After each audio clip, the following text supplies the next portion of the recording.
कांग्रेस के नेता हैं, उनका जन्मदिन है और आप पहुंचे हैं, क्या कहेंगे? हम समस्त कांग्रेस जन और सभी की तरफ से आज सुमित गौड़ जी को उनके जन्मदिन के उपलक्ष्य में शुभकामनाएं देने के लिए आए हैं।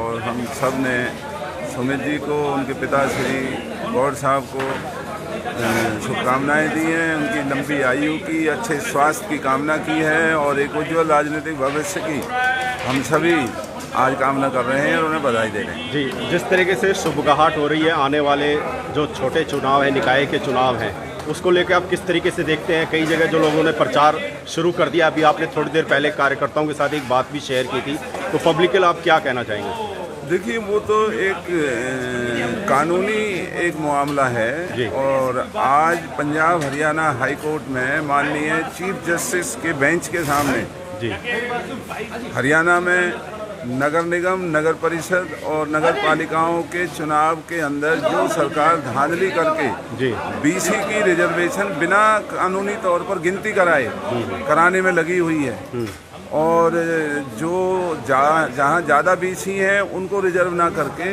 और वैसे राजनीतिक तरीके से रिजर्वेशन बीसी का जो किया जा रहा है, तो आज माननीय उच्च न्यायालय ने सरकार को इस मामले में ये स्पष्ट तौर पर कहा कि सुप्रीम कोर्ट के कानून की उल्लंघना आप नहीं कर सकते और सुप्रीम कोर्ट का कानून ये है कि बीसी की जो रिजर्वेशन है वो बिना गिनती के नहीं हो सकती जी। और जो सरकार ने गिनती का जो एक नकली रवैया अपनाया है वो कानून को मान्य नहीं है।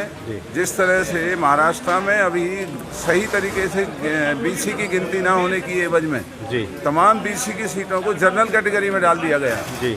अगर हरियाणा सरकार ने कानूनी तरीका नहीं अपनाया तो आने वाले दिनों में यहाँ बीसी की रिजर्वेशन होना मुश्किल हो जाएगा। आपको लग सकता है ये लंबी प्रक्रिया चल सकती है आगे? हाँ, निश्चित तौर पर आज सरकार ने अपना पक्ष रखते हुए स्पष्ट भी हाईकोर्ट में सरकारी वकील ने कहा कि हमने अभी चुनाव की कोई तारीख नहीं दी है।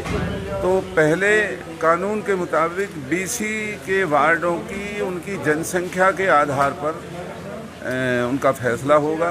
जहां नगर पालिकाएं, नगर निगम बीसी की रिजर्वेशन करना चाहते हैं, पहले उनकी गिनती करनी होगी। गिनती करने के बाद तब जा करके चुनाव प्रक्रिया शुरू होगी। तो लगता है कि अब इसमें भी लंबा समय लगने जा रहा है। कल चुनावों के परिणाम आ रहे हैं 5 राज्यों के, तो उसको आप किस तरीके से देखते हैं कांग्रेस की भूमिका को?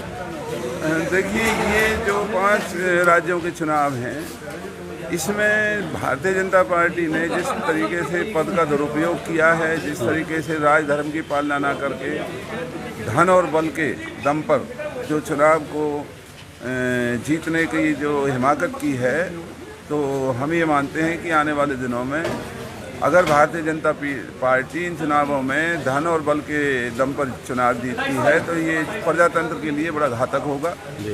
हमारी शुभकामनाएं विपक्ष की पार्टियों के लिए हैं कि वो चुनाव जीतें जिससे भाजपा का जो घमंड है वो चकनाचूर हो और जो बेरोजगारी बच्चों में बढ़ रही है, जो महंगाई सर चढ़ करके बोल रही है, जो कानून व्यवस्था चौपट हो चुकी है, जो हर आदमी बेरोजगार होते जा रहे हैं, उनको राहत मिले और इस सरकार को अपने किए हुए वादों की। मेरा लास्ट क्वेश्चन, आप कांग्रेस के कद्दावर नेता हैं, तो और फरीदाबाद की जो जनता है और आपके जो कांग्रेस कार्यकर्ता हैं वो आपकी तरफ बहुत एक मुख्य बिंदु से आपकी तरफ नजरें गड़ाए हुए हैं, तो आपका क्या अगला स्टैंड?